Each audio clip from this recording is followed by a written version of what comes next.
ex-convict is back to his old ways. Big money cons, low-level burglary, and violent assaults. Local police track him, but he's gone. The FBI joins the case, and the violence escalates. To capture the desperate fugitive, authorities need to anticipate his next move.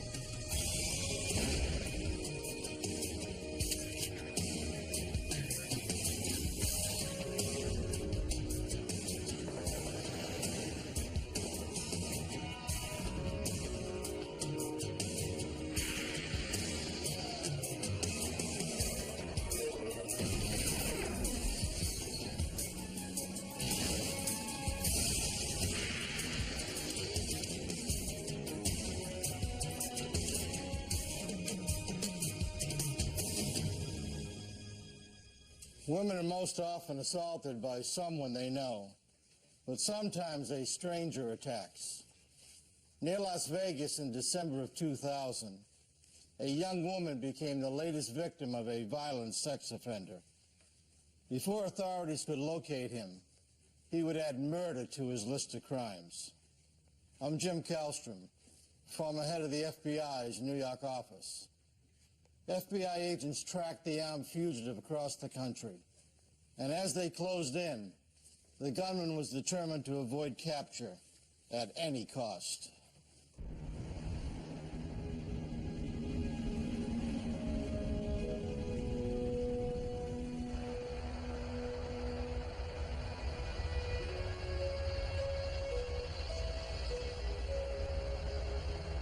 Las Vegas, Nevada. Beneath the bright lights are thousands of workers keeping the town running, and criminals ready to take whatever they can. Early on the morning of December 11th, 2000, in the Las Vegas suburb of Henderson, a 17-year-old waitress was on her way to work.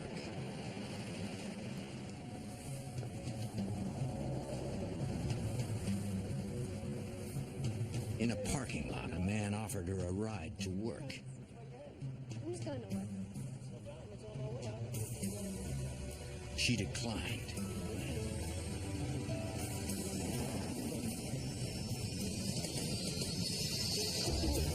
Go, get in. Get in. Oh yeah, move it, get in.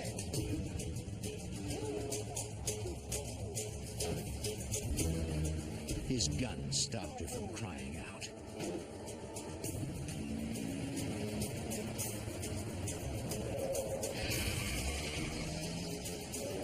He drove her to a secluded area where he sexually assaulted her.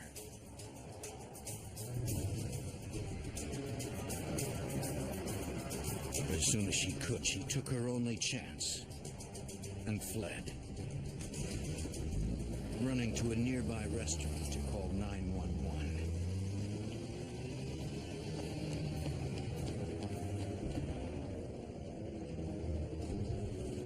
Henderson police took the call. Are you injured? Do you need an ambulance, ma'am? The girl gave a description of her attacker and his vehicle. You said that was a red E04? The patrol officer headed to the restaurant to interview the young woman and take her to a nearby medical center.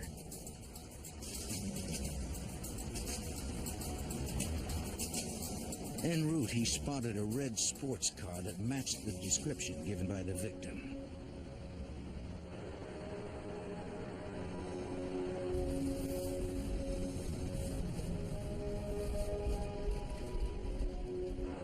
When the officer approached, the driver sped away.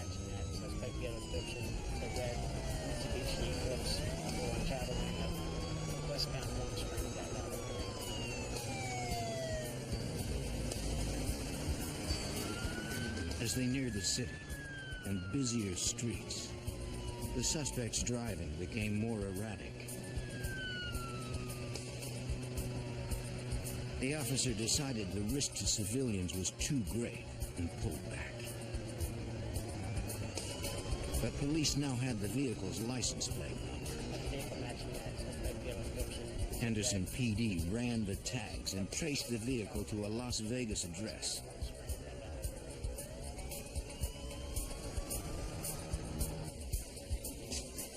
Las Vegas detective Barry Jensen contacted the owner, who explained he had given the car to his daughter to use. The owner said he and his daughter, Rachel Mills, would meet Detective Jensen at her apartment.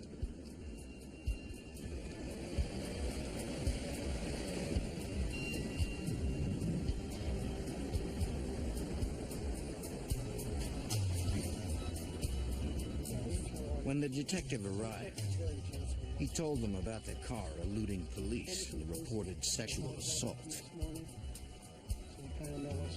Rachel said that her husband had the car that morning. He had dropped her off at work at 5 a.m., and she had not seen him since. She hoped there had been some mistake. She knew that he had been arrested for sexual assault in the past. She knew that he had been in prison, but she didn't believe any of that was true, or she didn't want to believe that any of that was true. Rachel had noticed their car had been parked across the lot. Detective Jensen asked her to check the apartment and see if her husband had returned. He and her father would check out the car.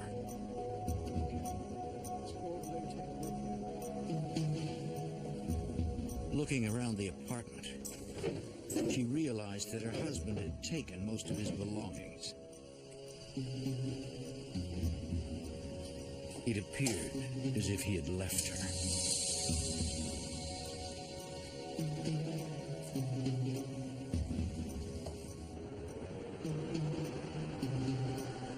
The father owned the car, but since Rachel and her husband were the regular drivers, only they could consent to a search.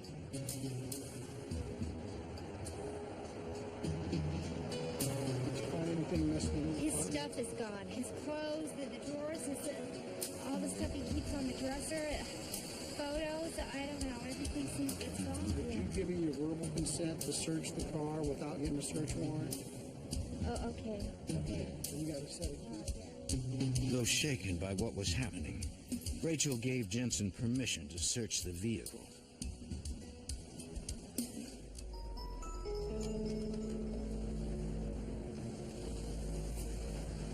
Inside the car, Jensen noticed that the few personal effects matched what the assault victim described, pointing more suspicion toward Rachel's husband.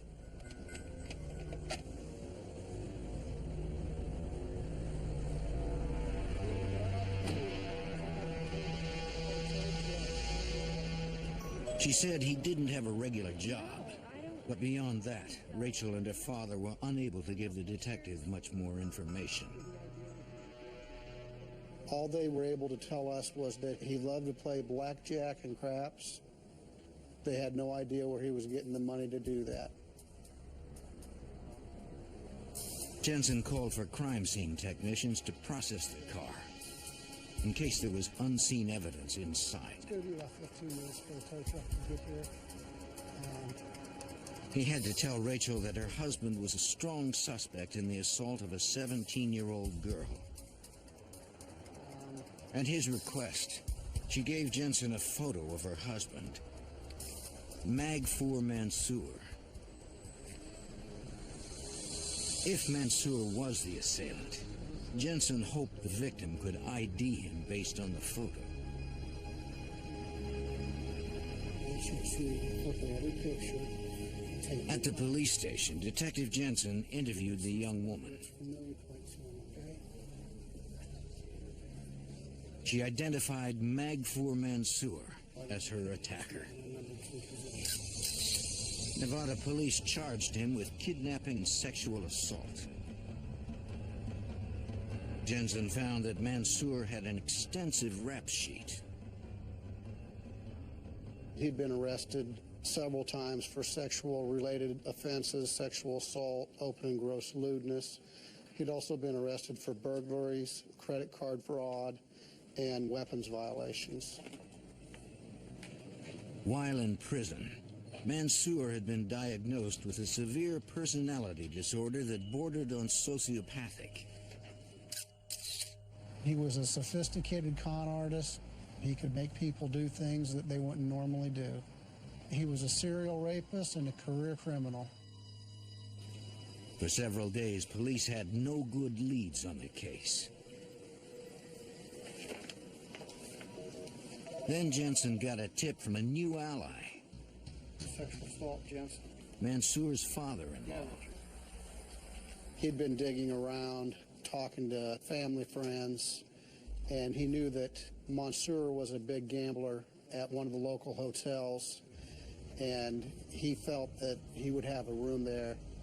I found that he did have a room that was comped because he was a large money player.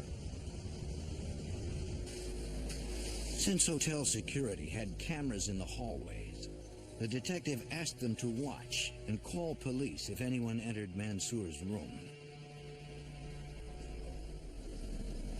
That night, a security officer spotted a man entering Mansour's room.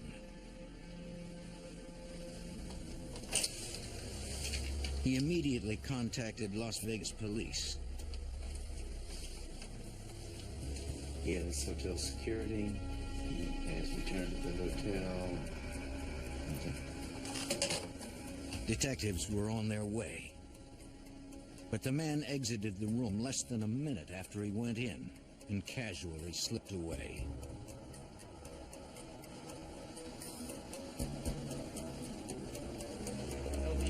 When the Vice Squad detectives arrived, they checked his room. We found a suitcase and some family pictures, nothing else that would help or further our investigation. They searched the entire hotel casino, but there was no sign of Mansour. They realized in order to find him, they needed more resources, and turned the case over to Special Agent Scott Backen and Detective Brian Dunaway of the Las Vegas FBI's Criminal Apprehension Team, a multi-agency squad responsible for tracking down fugitives in the Las Vegas area. The squad's first step was to distribute informational sheets about Mansour to area hotels. We went to old-fashioned police work. We were knocking on doors and delivering these things and conducting interviews and making sure that everyone knew about him. We're looking for this guy right here, and he comes under a few different aliases. Investigators checked registers for known aliases of Mansour.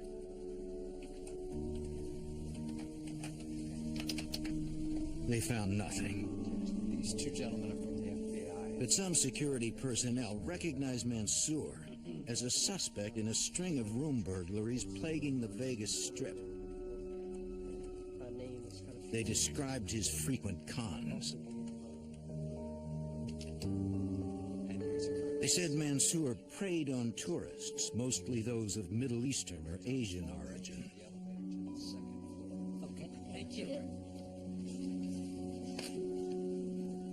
He would often pose as a translator or as a tour guide, and he would do this in order to gain the confidence of people that were in town who had money. After gaining their confidence, he would use this information to usually enter their rooms, because he was able to contact the hotel staff and pose as these people. When the tourists returned to their rooms, they found them ransacked.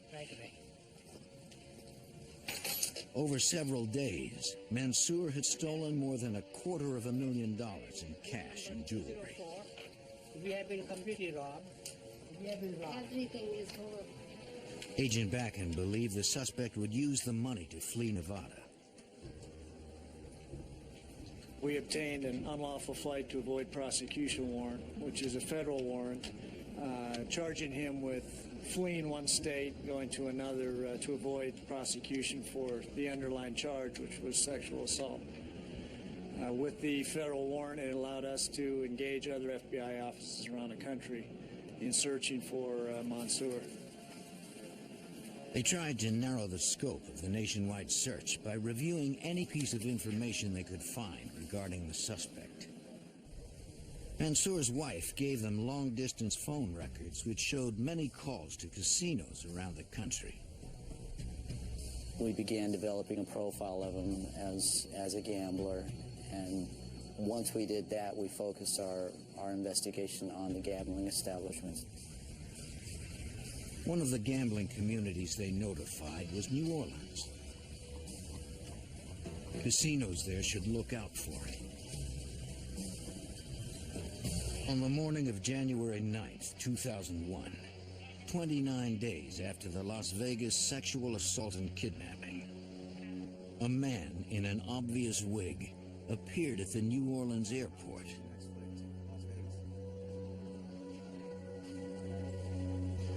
Paying cash, he booked a flight to Las Vegas under the name Francis Gabriel. In the middle of the transaction, he changed his destination to Los Angeles. There you go. Thank you. Ticket agents are trained to spot suspicious activity. Security, please. Yes. She notified airport police. The wig, cash, and odd behavior was enough probable cause for the undercover officer to question the man.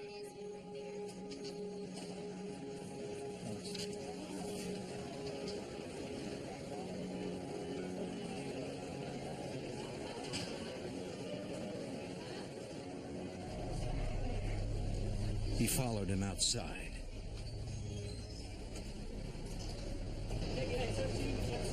Then asked to see his identification and ticket.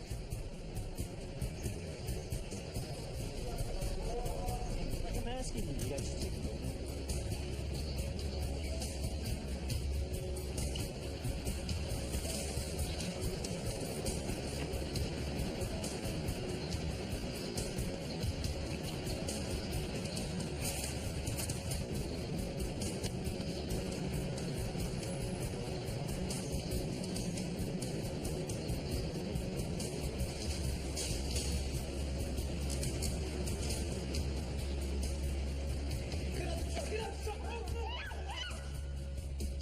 Soon, New Orleans authorities would learn the identity of the carjacker and join the hunt for an elusive fugitive.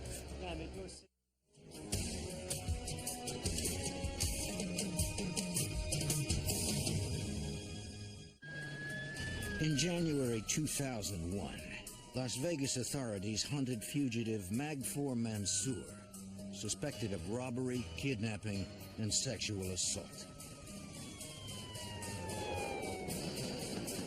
A month later at the New Orleans airport, a man in a disguise assaulted a police officer, then escaped in a carjacked pickup truck.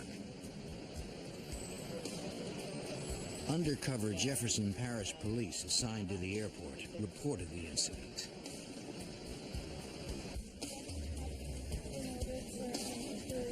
And an APB for the truck and its driver went out to police in nearby parishes.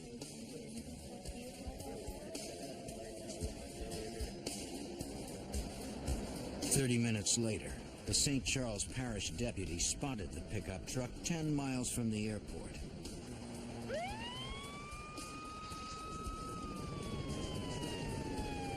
He called in the plates, confirming it was the stolen truck.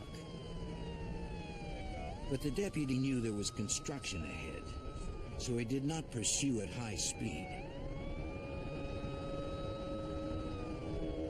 The truck entered the road construction zone, but the driver was not going to stop and swerved toward a highway worker.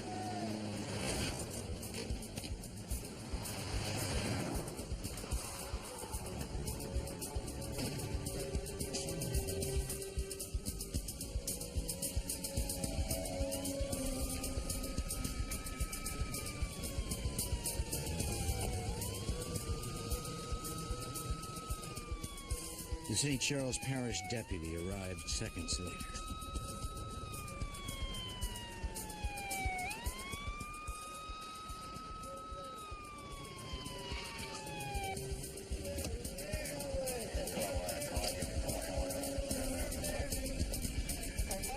Seeing the worker down, he called for an ambulance, then went to check the truck.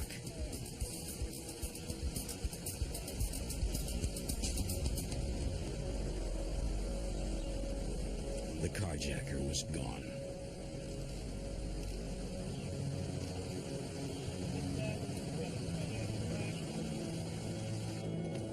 At the airport, police searched a piece of luggage the fugitive had dropped. Since it was left unattended on airport property, Lieutenant Glenn Toka did not need a warrant. We found some identification with a photograph of the suspect, an Italian passport.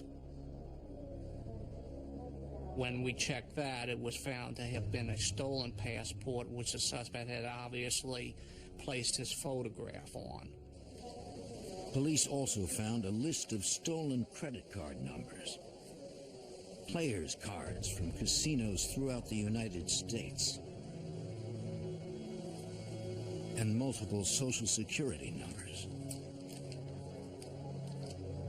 Because of possible interstate fraud, Jefferson Parish Police called the New Orleans FBI. They forwarded the photo and name used on the stolen passport to Special Agent Sandra Zulli. We immediately started running that name through our system to try to identify photographs of anyone that used that name. The photo of fugitive Magfour Mansour, wanted out of Las Vegas, matched the one on the passport. Calling Vegas to learn more details, Zulli confirmed it was him. Despite the best efforts of the emergency personnel, the highway worker died of his injuries.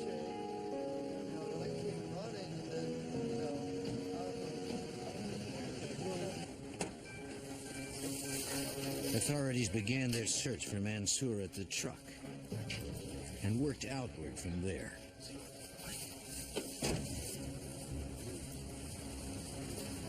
They searched for more than 24 hours, checking every conceivable hiding place. We theorized that he had either gone into the river and drowned, or that he had made his way out of the security envelope. Still, authorities had to assume that Mansour was alive.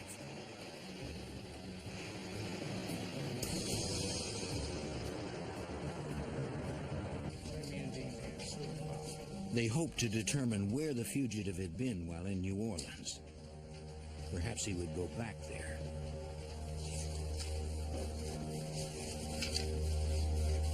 They reviewed airline passenger lists and surveillance tapes to reconstruct the fugitive's movements. The day before, he had come down from Connecticut into New Orleans, and we were able to track him to some local casinos that he was at that night, and then the next day he was supposed to be flying out, and that's when he was confronted by the officer. Mansour's behavior pattern was clear. We felt that eventually he would show up at a casino, and that's why we focused on the casino security departments to make sure they were alerted to look for him in possibly a disguise. Authorities also broadcast his photo and the aliases he used, hoping the public could help find him. We were receiving numerous reports of individuals who they felt looked like this individual walking down the road, sitting at a bar, at a casino, and all of these were checked out. Yet none of the sightings led to Mansour. The next lead came from officers patrolling the nearby Mississippi River. Shortly after the disappearance, we received a call of a body that they located floating at the bank of the river. And we knew that in the file from the Las Vegas division that we had dental records of Magfour Mansour, who had dental work done while in prison. So we obtained the dental records and had a comparison done. The records did not match. Mansour's whereabouts were still unknown. And now that he was wanted for killing a man, he'd be more desperate than ever to avoid the law. Wanted on a charge of sexual assault and kidnapping, fugitive Magfour Mansour disappeared from Las Vegas.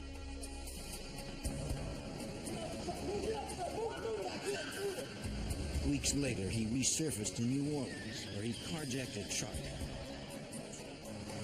and killed a highway worker.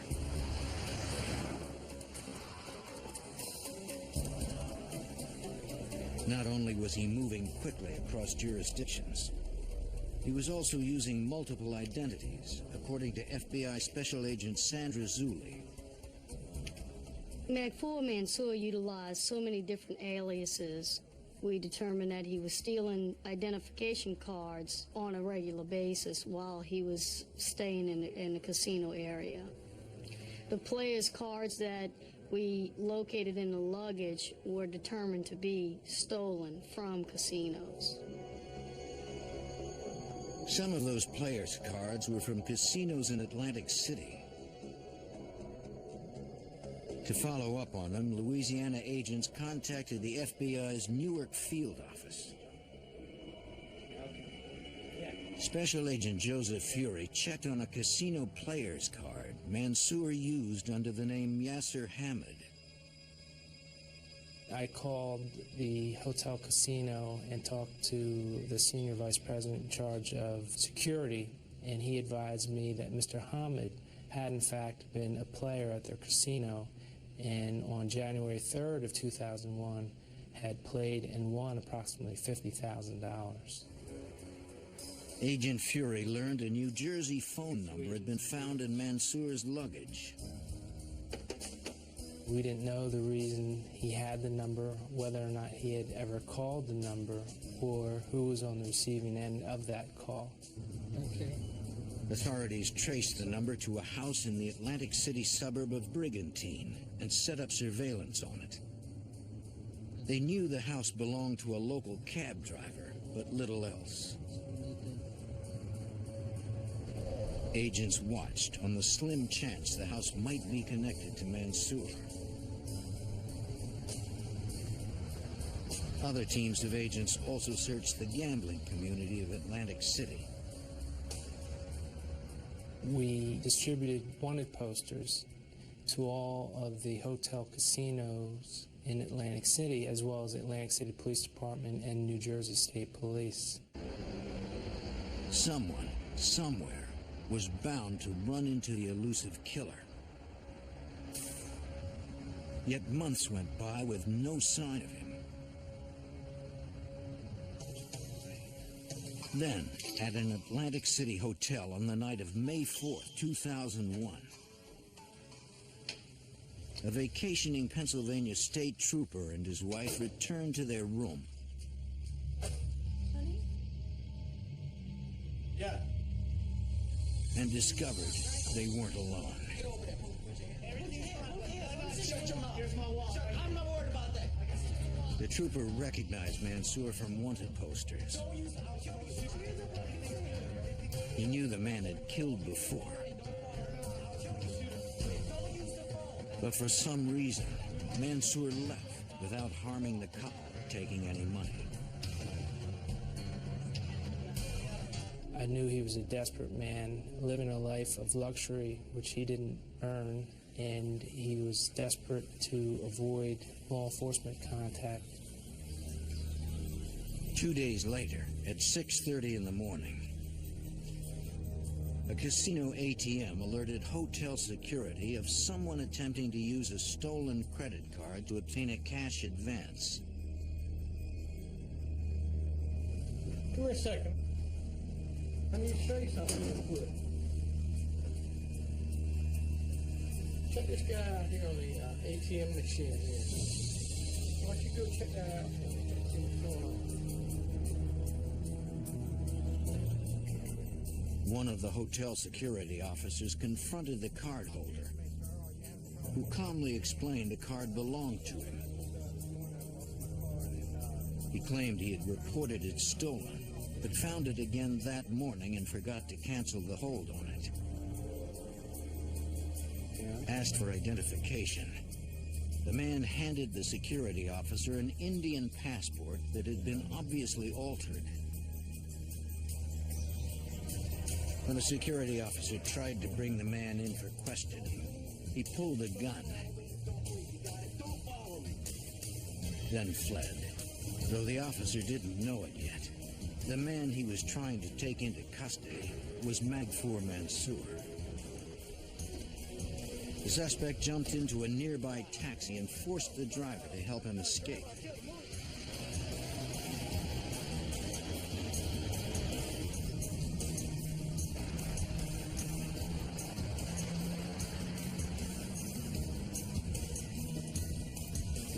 When he got distracted, the driver took a chance.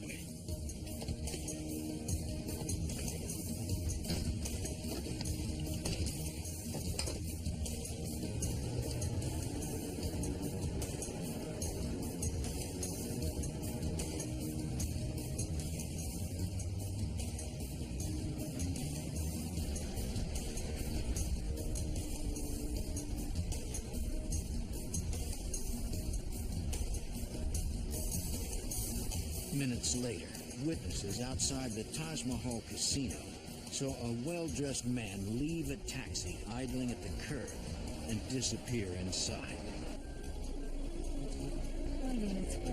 Fielding the calls about the incidents, Atlantic City police believed Mansour must be involved.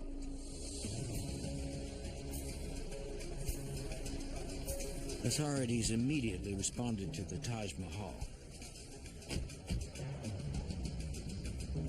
Witnesses' descriptions matched the fugitive. And detectives found an altered Indian passport, the one from the ATM incident. The photo was of Magfour Mansour. The cab driver stated that Mansour told him he would shoot and kill him, as well as any police officer who stopped him, and he would not go back to jail. At that point, we kind of stepped up the investigation, knowing that it wasn't a one-time incident. It was an individual who was on a crime spree and seemed to be on a downward spiral. Magfour Mansour had eluded authorities for months. Now, as agents surrounded the massive Taj Mahal casino, they hoped they finally had him cornered.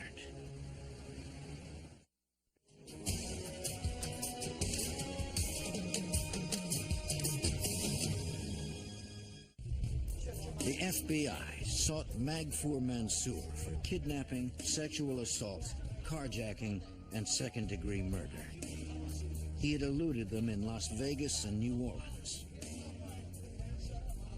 In May of 2001, he surfaced in Atlantic City,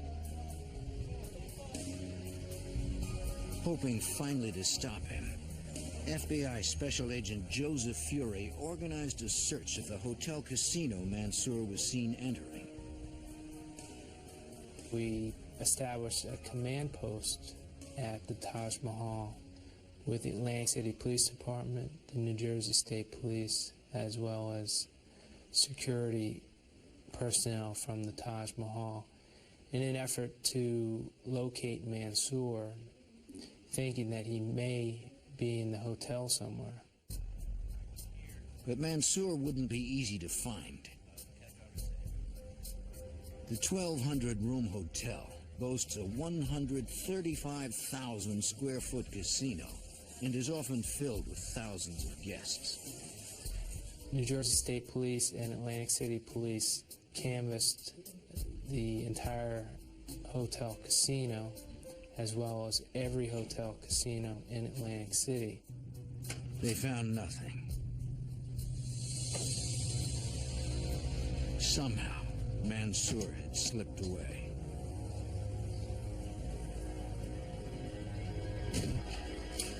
Investigators requested security tapes from all Atlantic City hotel casinos, hoping to find a lead. After reviewing hundreds of hours of tapes, they finally spotted Mansour.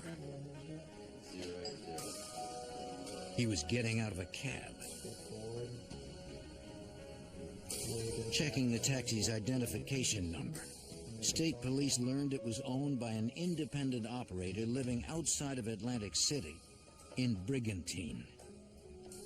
I asked what the cab driver's name was and the location where they were going, and they told me a name which came back to the individual who I had been surveilling in anticipation of Mansour returning to the Atlantic City area. Authorities returned to the Brigantine house with a search warrant and a SWAT team.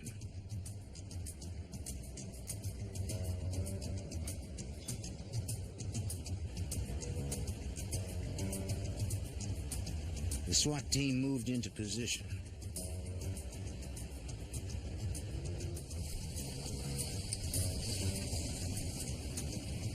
To get the cab driver out of the house, an agent called inside, posing as a dispatcher.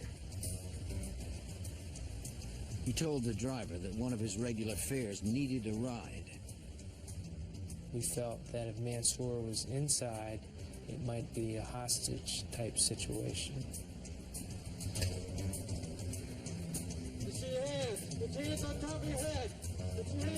But the driver emerged alone, and they pulled him away so they could talk to him safely.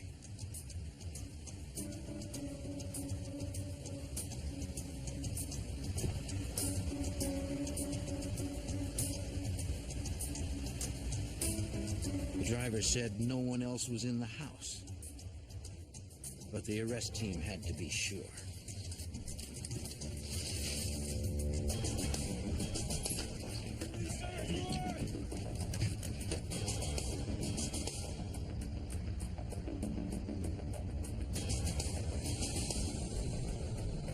All clear. It was another disappointment.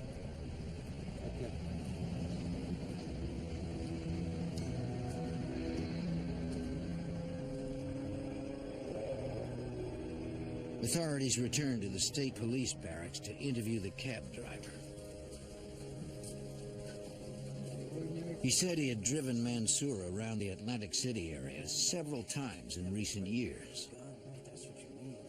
They had become friends, but now he was more than willing to cooperate. He immediately told us that Mansour had been at his house that morning, had pulled a gun on him, and had ordered him to drive him towards Philadelphia, which was approximately an hour drive from Atlantic City. He actually drove Mansour into Philadelphia and dropped him off. The driver hadn't called police because Mansour knew where he lived, and he was afraid he would come back to get him. Sir, FBI, back up. The agents went to a bus station near where Mansour was dropped off, looking for anyone who had seen him. We showed the picture to several counter attendants, one who recognized the picture and said that Mansour had purchased a bus ticket to New York. Yes, sir. Okay. It seemed Mansour had gone to Philadelphia, only to make his trail more difficult to follow. On May 9th, 2001, the FBI added Magfour Mansour to its 10 most wanted fugitives list. This made him a top priority for every FBI agent in the nation, according to Task Force member Brian Dunaway. Him being on the FBI's Most Wanted does a few things. It allocates a great deal more resources to the investigation, and it places a $50,000 reward for his capture. The following day, security at Atlantic City's Taj Mahal Resort reported that a gunman matching Mansour's description had robbed the hotel jewelry store of $300,000 worth of watches. Surveillance video captured the plate number of the limo Mansour used to escape. At the Newark field office, the FBI questioned the limousine driver. He said he had picked Mansour up in New York City earlier that day. When Mansour had called for the limo, he asked to be picked up on a certain street corner. The driver didn't know where he was staying. He said Mansour seemed like any other high-stakes gambler. But around 8 o'clock, he heard security alarms.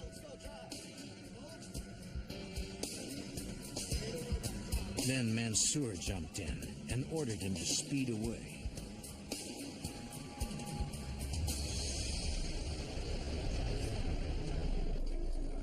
The driver followed orders. Mansour had a gun. The fugitive got out of the limousine 5 blocks from the robbed hotel and hopped into another cab, a white Crown Victoria with New Jersey plates. The FBI asked local police to issue an all-points bulletin for white Crown Victoria cabs in Atlantic City. That night, police stopped every taxi matching the description.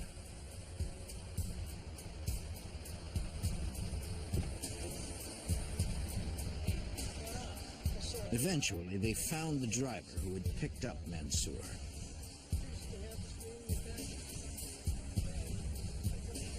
He reported that he had taken the man to Philadelphia and dropped him off at the airport. The FBI learned that only 2 flights had departed Philadelphia late enough for Mansour to have boarded. Both were bound for Las Vegas. Manifests did not show Mansour's name, but he might be flying under an alias they did not know yet. If Mansour were on either flight, authorities in Las Vegas would be ready for him.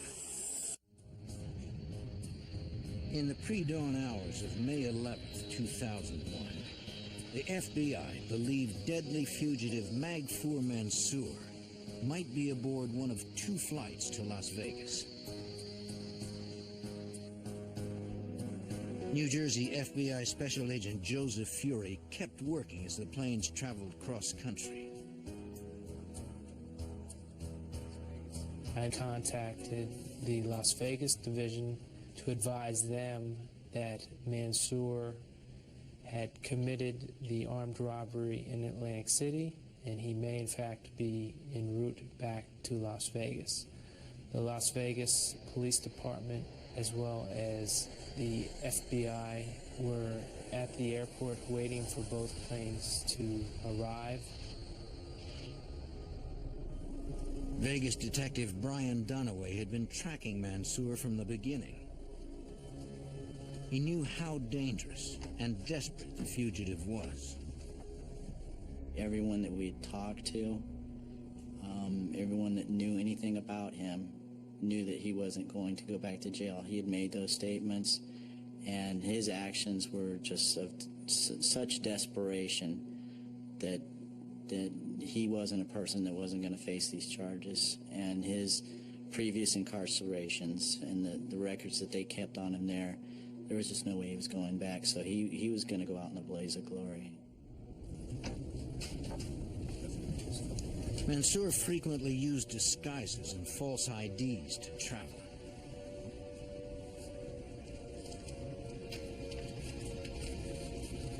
But he wasn't on the first flight. When the second plane landed, agents cleared it too. From the limo driver they had interviewed, they knew he had last stayed in New York City.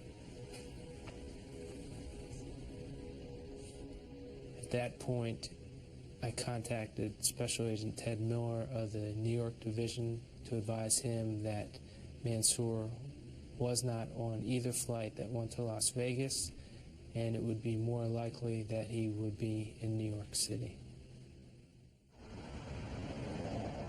Reviewing Mansour's phone records from Las Vegas, agents interviewed Mansour's associates in New York, reminding them of the $50,000 reward. Eventually, they tracked down Mansour's regular limo driver in the city. He said he hadn't seen Mansour recently, but on previous trips, he always picked Mansour up from the same Midtown hotel. If you think of anything else that might help us, please give us a call. FBI agents, New York City police, and U.S. Marshals headed to the hotel. Special Agent Timothy LeTurner was part of the arrest team. We got a call from Special Agent Miller saying the subject Mansour committed an armed robbery last night at the Taj Mahal Casino in Atlantic City, and we believe he retreated to New York, and we think we have good leads that he may be at the hotel located at West 47th Street. The investigators set up on surveillance outside. Before the stakeout, they had been briefed on the case and warned of the danger. We talked about how he brandished a handgun during several crimes he committed. We talked about the armed rape of a 17-year-old girl and a murder he committed in Louisiana. So we knew about his propensity to violence. Several investigators went to check with the front desk. The clerk was able to confirm that Mansour had used one of his aliases to check in.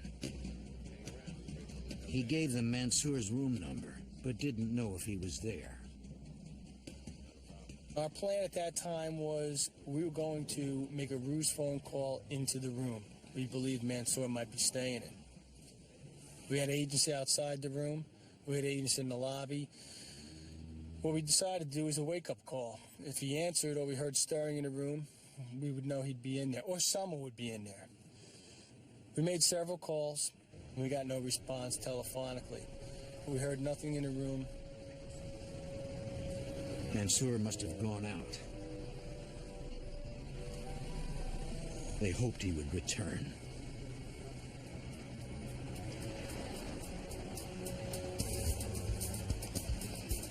Hours later, they spotted him.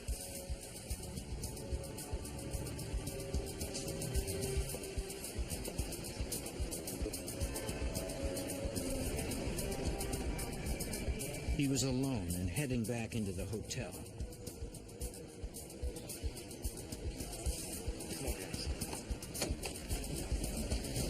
This time, they wouldn't let him slip away.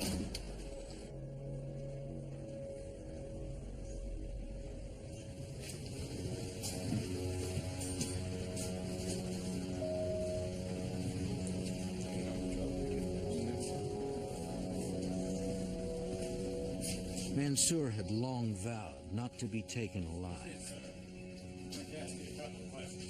He went for a gun and aimed at a detective. From the time I saw the gun to the time my weapon was fired, you're talking about 2 or 3 seconds. So not a whole lot of time to think about it. You have innocent civilians in the lobby. Missing isn't an option. Even with 3 9mm rounds in him, Mansour continued to struggle as they took him into custody.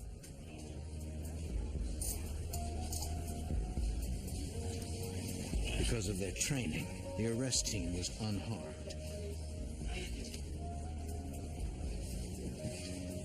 Things had to be instinctive. Things had to be committed to muscle memory. And those reactions that occurred that morning were reactions based on excellent training. The pursuit of Mansour had lasted 5 months, involving more than a dozen law enforcement agencies. New York City emergency personnel tried to stabilize Mansour, but he died en route to the hospital. His rampage was finally over.